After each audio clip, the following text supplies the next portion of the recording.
Hi friends, welcome back to our channel అమ్మ చిట్కాలు. ఈ రోజు వీడియోలో simple and easy baby stomach filling ఫుడ్ని చూద్దాము. లంచ్ టైంలో పిల్లలకి రెసిపీని పెట్టండి, చాలా టేస్టీగా ఉంటుంది ఈ రెసిపీ. 8th మంత్ బేబీస్ దగ్గర నుండి 3 years పిల్లల వరకు ఈ రెసిపీని పెట్టుకోవచ్చు. ఈ రెసిపీ పిల్లల బరువును కూడా పెంచుతుంది. పిల్లల్ని హెల్తీగా ఉంచే బరువుని పెంచే రెసిపీస్ వీడియోస్ కావాలి అంటే ఈ వీడియోని లైక్ చేయండి. మన ఛానల్ని చాలామంది చూస్తున్నారు, అలా చూసి వెళ్ళిపోకుండా సబ్స్క్రైబ్ చేసుకోవచ్చు కదా, నాకు మోటివేషన్ ఇచ్చిన వాళ్ళు అవుతారు.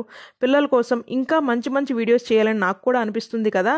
ఈ super and healthy baby food కోసం 3 tablespoons బియ్యాన్ని శుభ్రంగా వాష్ చేసుకుని ఫ్యాన్ గాలికి ఆరబెట్టుకోవాలి. 20 minutesలో చక్కగా మనకి రైస్ ఇలా ఆరిపోయి ఉంటుంది. ఒక పొటాటోని పీల్ చేసుకుని ముక్కల్లాగా కట్ చేసుకుని ఉడకపెట్టుకోవాలి.